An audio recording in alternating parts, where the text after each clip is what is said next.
Welcome, everyone. I'm Zolita Grant, and I am so excited to have you come to the Unleash Your Brilliance Summit.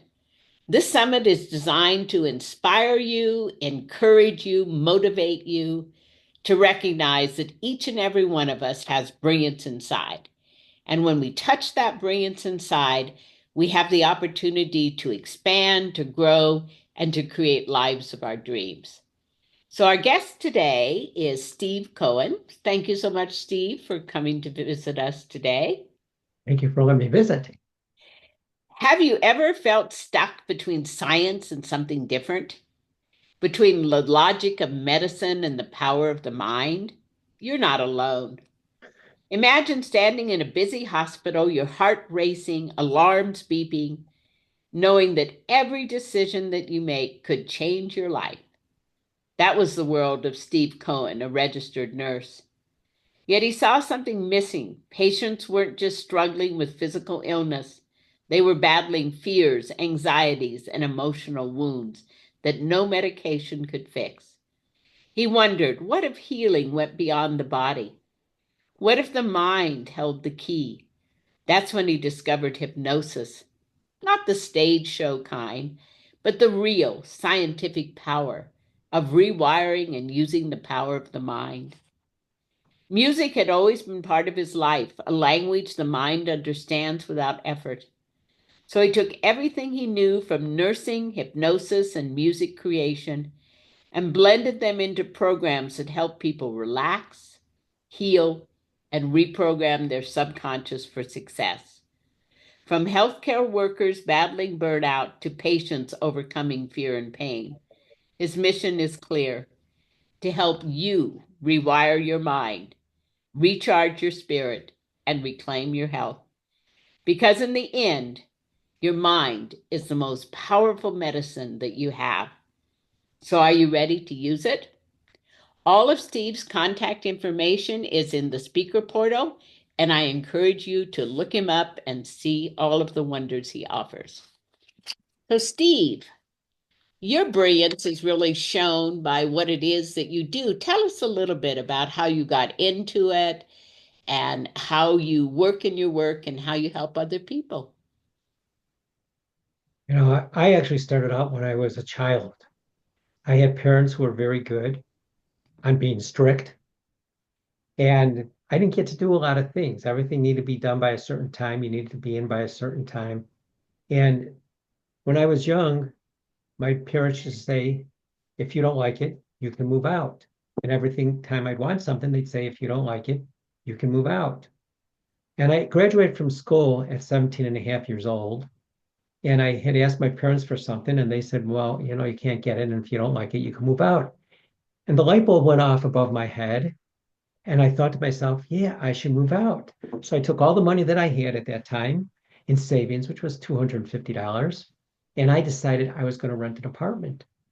And I left home. I put a week's worth of clothes in my back of my car. I moved and went to a rental unit, and the person said, well, I'm sorry, I can't rent you. You're not 18.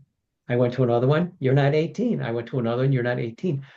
But something in my mind changed that day because knew that I was not going to go back home again. So me and my car and my 8-track player decided that we were just going to stay very close to where I worked. And that's exactly what I did. I actually moved into my car in the fall, went through the winter, which I found out years later was the third coldest winter in the Chicago area. Whoa. Yeah, and I would go every morning to the health club to clean up, to shower, to work out. On the way home, I would drop my clothes at the cleaners for them to clean my clothes for me. And then I would go to work during the day. And then during the evening, I would go to school. And slowly what I did is I started just learning. Learning is very good, but not only learning, but actually putting what you're learning into effect. And once I got into the healthcare field, I went from occupational therapy to nursing. But I started noticing that I was getting paid for people being sick.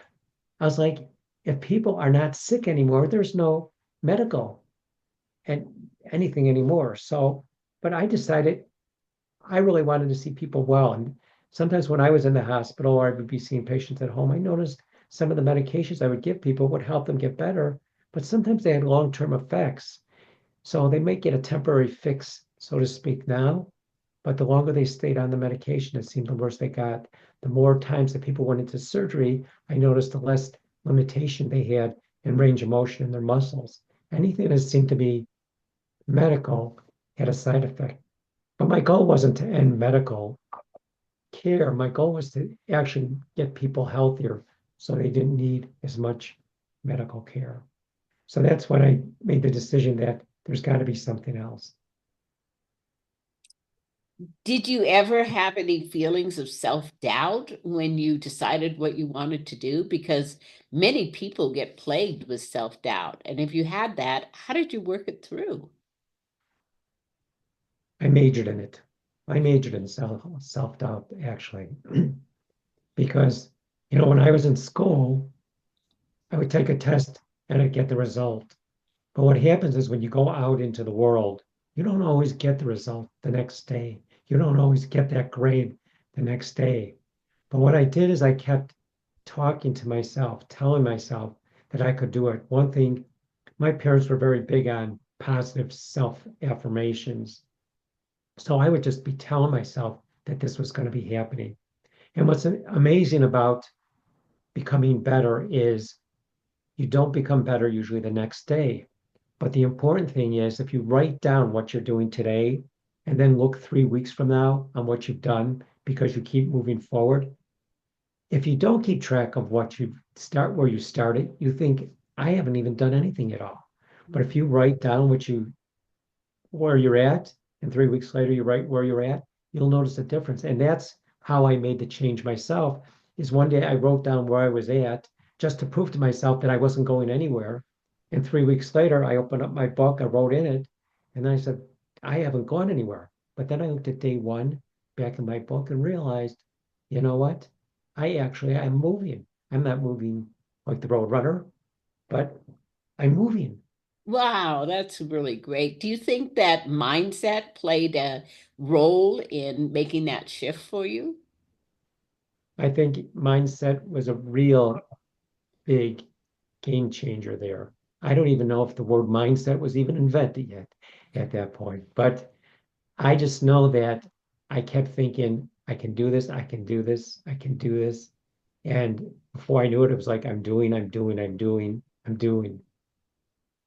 So that idea of like really building that sense of inner confidence by using affirmations and by repeating them over and over again, I think that's such a wonderful tool. Have you found that tool is useful when you work with patients and with your clients? I do. And I always tell the people that I work with, I said, I can go up to you and say, you know what, you're beautiful. But if you don't believe you're beautiful, you're not beautiful. So the thing that's most important is you have to believe you're at a place. And it turns out sometimes that they don't believe they're beautiful, but they believe that they're cute. So sometimes what you have to do with the people that you work with or the people I work with is I have to change the word from beautiful to cute, from handsome to attractive. It has to be in the words that people are their words, not my words. So that's how I think I start making changes. I get notes all the time that people are just like, you know what, I'm past that point. What's next? Because I get them to think about their words, not mine. So this is really bringing to mind the importance of being clear in your communication and Right? and knowing that words have different meanings for different people and Definitely. developing that sense of rapport and connection. Could you talk a little bit about that? Boy, you know what? Rapport and connection is very big. One thing that I have learned, it took years and years of learning this into adulthood, is because people always said this, but I never paid attention to it. We have two ears and one mouth. And we have two ears because we should be listening twice as much as we should be talking. So building rapport, I have to sometimes imagine that I have a zipper and I zip my lips closed Well, I go let somebody else talk. And sometimes I will say to people, you know what? Don't even think, talk. Because when you talk without thinking, your subconscious mind is letting everything go. And that's the thing that I have to work with most of the time is the subconscious mind rather than the conscious mind. So building rapport has to do with listening. I think you're so right. And, one of the things I appreciate about talking to you is you seem to have a lot of clarity about who you are. How did you develop that sense of clarity? And can you give any tips to our audience to help them feel like they have greater clarity? I think again that it comes back to listening. And whenever somebody would come to myself or I come to myself and there's a difficulty, I research and look at online, I look in books about people who've experienced that, or I'll sometimes look up a story of somebody who went through a difficulty. And I myself read how they did the solution and see if that solution would work with somebody I was with. So, and then what I'll do is once I come up with that thought, I'll say that to them and I'll let them respond to me if it makes sense to them. Because if someone tells me it doesn't make sense, I say to them, you know what? I need to do this even better. And Uh-huh. then you also have to do this better as I'm doing it better, as we're working together.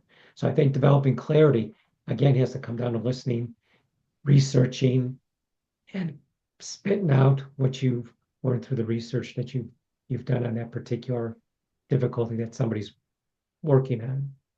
So once someone gets clarity about what direction they want to go in, do you find that it's necessary for people to develop things like habits and rituals to be able to be consistent in their actions? Definitely. You know, when we're children and we run and play, I think we get to be adults and think to ourselves, I've run and play. I've already exercised my muscles. I've already moved my muscles. But you know what? When you sit somewhere, if you sit and you have your leg under your other leg while you're sitting, just try and do that for 15 minutes. That's 15 minutes of inactivity. Then try get up and walk. Make sure somebody's there because you might end up falling through your closet or through your wall because that's what happens with an activity. And it's the same thing with habit. If you let your habit go, if you stop doing it, you may skip one day, that's something. But if you let your habit go, it's not a habit anymore. It's not real anymore. Unless, of course, you're taking that habit and you're building on it step by step, then you're making positive changes. Then I think that's fine, to do that. But habits are very big and consistency. I always tell the people that I see, you need to be persistent and you need to be consistent on doing that. And when people do that, I get great feedback from the people that I work with or play with and such. So, what are some examples of habits that you personally have that help you feel that sense of being on your path in life or being in the right flow for you personally? Well, one habit actually is sleep. I love sleep. I mean, I can sleep in the middle of the day. Uh, and, the thing that's interesting is I have in my daily reading sleep, prepare for sleep at 9:41. Because if I say 9:40, that's nothing significant. But 9:41, I put 9:41, get ready at 9:41. At 10:21, go to sleep. So I'm using my last 30 minutes to do something to make a change. Um, I'm missing one part of your question now. So basically, the idea of having habits of life, I think, helps to sustain us. And so, what I was encouraging you to do was share personal habits that you have that help sustain your life. Oh, yeah. So the other habits that I have is in the morning. The first thing I do is I always do stretching. I just stretch for usually for about 30 minutes to make sure that I'm agile because what I've been doing since February of 2020, I run every single day. And I can't run unless I stretch myself out a little bit. But I don't go from stretching to running. I go from stretching to reading. And then what I'll do is I'll read an affirmation by someone else, or I'll read an affirmation by myself. So I do that every single day. And when you create habits, sometimes you write down what your habit is and what it is that you want to become. And every habit, everything that I want to become, honestly, I've never become. But again, when I go and look at my book and say, oh, I never, made my $1 million this year. But then I look at it and I'm like, but you know what? Last year I made $2. This year I made $10. So the thing again, I'm going toward my goal. I might not hit that million this year, but the thing is because I keep reinforcing every single morning, I see, oh, this week I made $8. Next, the next week I made $16. So I see the difference and I'm happy that I'm making a difference, even if it's not as significant as that end goal, because I know that I'm still continuing to move forward. So it's the morning I wake up and I do stretching to reading to running. And when I'm running, I'm thinking about what I want to add to whatever I've done. And then you probably see it in the morning. I usually will do it Facebook Live. I do that every single day. I'm actually coming close to my thousandth day in a Wow. row of doing Facebook. But it's always has to do with something that I hear in the news or something that somebody tells me. And I reflect on it during night time to let my subconscious work on it and come up with an answer that I can give to other people also. So those are the things I work on. And then once I'm past that point, I'm into my conscious mind. So I don't work too much in the subconscious level there. I just Uh-huh. let my subconscious mind take everything that I worked on during the night and move forward with it. That whole idea of consistency is just such an important thing. All of our psychological research says that making a series of small steps in the same direction over the course of time is a much more successful technique than doing quantum leaps. Right. Definitely is. It's the movement. Movement, I do a presentation. It's called Movement is Medicine. And movement is what you need to do. If it's physical movement, if it's emotional movement, if it's mental movement, every day you need to work on your movement to move forward. I think you're so right. And, that helps us develop some sustainability. That's the goal is to find some kind of lifestyle path that creates sustainability for your life. Yeah, that's true. I walk up to people and I'm like, do I look like I'm 104? And they'll be like, you're 104. I said, I didn't say I was 104. I said, do I look like I'm 104? And then from there I go down and let them go into the guessing game from there. Yeah, yeah. Well, I'm actually about to turn 80 and I just feel so excited because I feel so alive and vital. And I've been actually looking at people that did most of the achievement of their life after the age of 80 Mhm. so that I have some positive models to look forward to. Yeah, it's interesting because I'll sometimes watch something about people who are 100 years old and they're going to show them do a race, but they kind of make humor of it because they're kind of running at the pace of a turtle. But I always look at that and I say to myself, you know what? I'm running that run at 100 and I'm not going to be running it at that speed. I'm going to be running a lot faster. Yeah. Yeah, I think having goals is just really a critical part of life Right. and also having accountability for the goals. Because I notice very often people have dreams in their head, but if they don't Mhm. actually write the dreams down and create steps to get to them, they just are like wisps, so Right. And that's another very important point that you put is writing it down. When you type it out on the computer, it doesn't have the effect as when you write it down because your hand to brain, your hand actually sends messages to your brain. And that's why you do have to write. Writing is so important because when you write it, you're active. It doesn't work as well as when you just read it. But when you write it, it really makes a difference. yes, it definitely does. So, have you ever had situations in your life where you felt like you had to come back from some kind of adversity And if so, what kind of skills did you use? Well, when I was in my early 20s, I got sick. I was coming out of nursing school and I was very sick. And my girlfriend at the time took me to the hospital and I was diagnosed with Crohn's. And I was just, um, as I said, graduated from nursing school, but I didn't know what Crohn's was. I never remember them mentioning that. So the first thing I say, of course, to my doctor who comes in, I'm like, is it contagious? I said, is there a possibility my girlfriend gave it to me? Of course, that's a guy thing. That's what I'm thinking. And he goes, no, Crohn's. And so I said to him, well, how do you know I have Crohn's? Because I walked into an emergency room and got diagnosed immediately. And he said to me, there's three ways I know. First of all, your symptoms.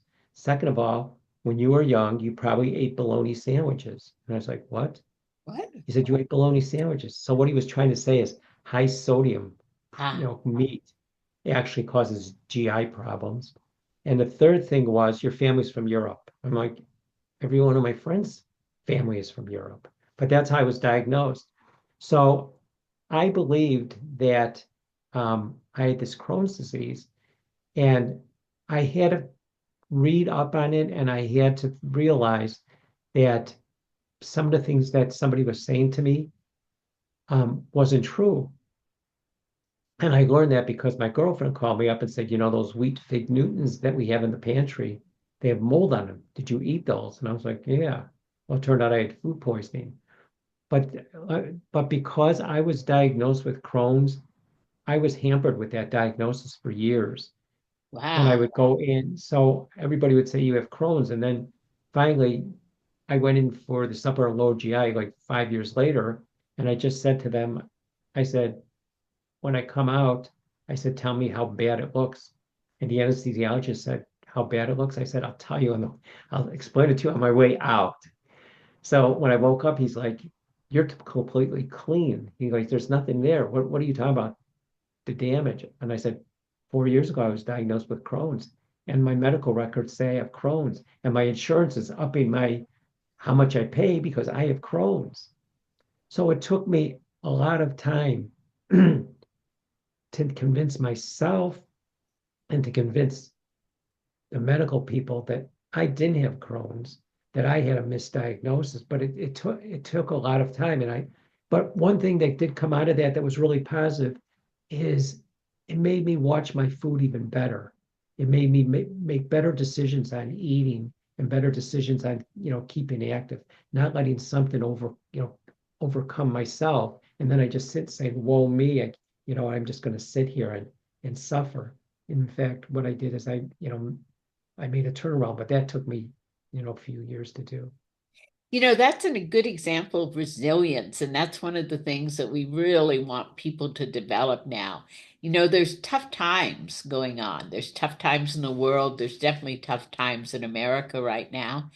And the ability to be resilient, to have that kind of almost like rubber band quality, that when you fall down, you can pick yourself up and you can go on.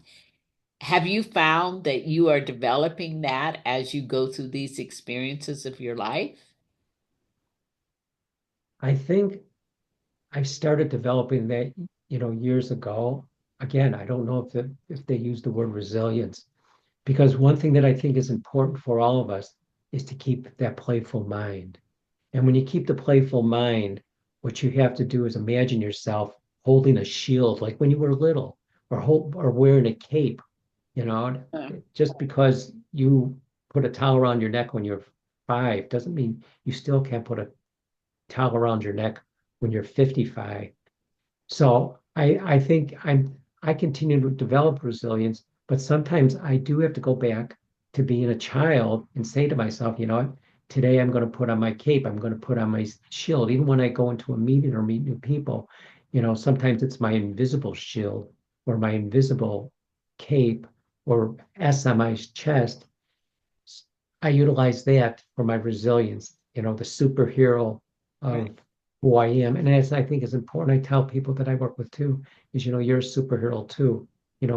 If you realize what it is that you do every single day and you're still doing what you need to do every single day, you're resilient, Yeah, I think that's a really nice approach. And I like the idea that you bring in the aspect of the playfulness of the child.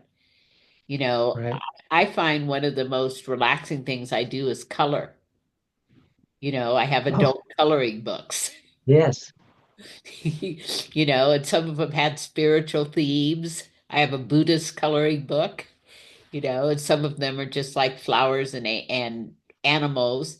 But Hmm. that experience of letting that playfulness come out Right. definitely lightens your life and brings more happiness. Oh, yeah. That really brings a lot of life into your life, is still being able to play. And it's interesting because I was just telling somebody the other day, I was just thinking about this the other day. When my father was my age, he could barely get up the stairs. And I go and I run up the stairs, but I don't even think about it. It's that I've been doing it so long that I just run upstairs. And people are like, slow down. I'm like, but that's exactly what my parents said when I was a kid. Slow down. Yeah.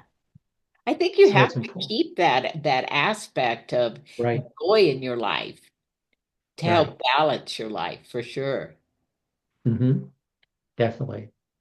So, if you could take all of the things that you feel like you've kind of learned to this point in your life, and if you had something you could share with our audience that would encourage them and uplift them and inspire them, what would you like to share? One thing that I have been starting working with clients is music. I think when things are not going the way you want them to go, is to find that piece of music or three or four pieces of music and listen to them. Because I think there's strength in music. And there's studies also out on how music helps make a change in your life.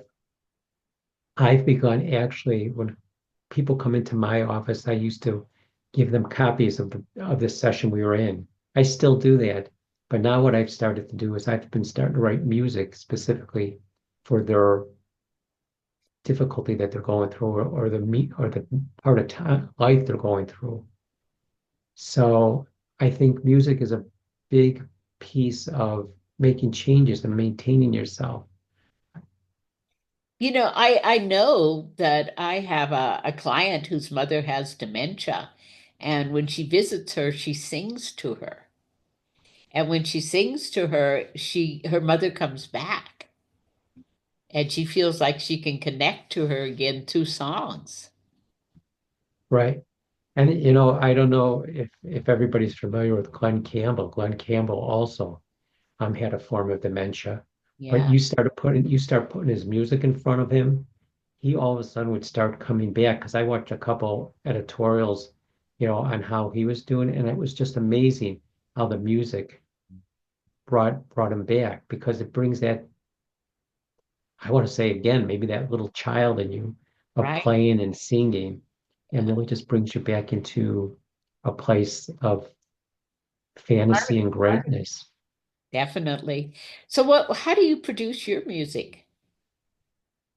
Do you do it on a So guitar or a synthesizer or what this is very interesting is when I was young, I really went through a difficult period of my life. And when I was going through the difficult moments, I would sing to myself. And that's what got me through that period of time. And then all of a sudden I start singing to myself. But when I was through that difficult moment, I started writing that down. And then I did pull out a guitar and start playing it little by little. But through the years, what I started to do is I started recording other people singing, not a whole song, but a piece of a song that always caught my ear. uh-huh. So it could be a sound they made. It could be the lyrics that they use, and I recorded them. I have thousands and thousands of recordings of people, um, maybe 1, 2 seconds, 10 seconds, and I use those.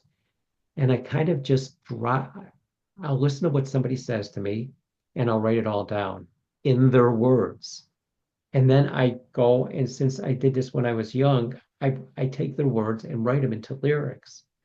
And then Wow. once I write them into lyrics, this happened when I was young too. I would open up music books and start singing the songs, even though I couldn't read the notes. What I was singing was not the song, but I was singing the song using the notes. And even my music teacher was like, "How do you do that?" I'm like, "I don't know. It's just like I think that's what the song should sound like." And Uh-huh. so when I go and I take lyrics now, what I'll say is, you know what? Those lyrics, I'll read them. I'm like, this is what that should sound like. And then I start putting it together, dropping up all those, little bits and pieces that I've recorded over the years into the songs, and it just comes together. Oh, that just sounds like a wonderful thing. I think any way that we can bring some peace and harmony into the lives of our fellow Right. citizens at this particular time is really important. And I think if you can't do anything else, you can be kind. You can Oh, be yes. kind to other people. You can be kind to yourself.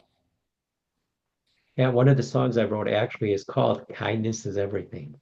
Oh, I really agree with that. You know, I have these little kind of inspiring things at the bottom of my iMac, and one of the things it says is, if you can't do anything else, be kind. Yeah. I'll send you that song for yourself too. Oh, thank you so much. To add to it. Well, thank you, Steve, for joining us, and thank you so much for joining us. And I hope you're getting a lot out of this summit. And I look forward to seeing you in our next session. I'm Zolita Yep. Grant. Have an amazing day.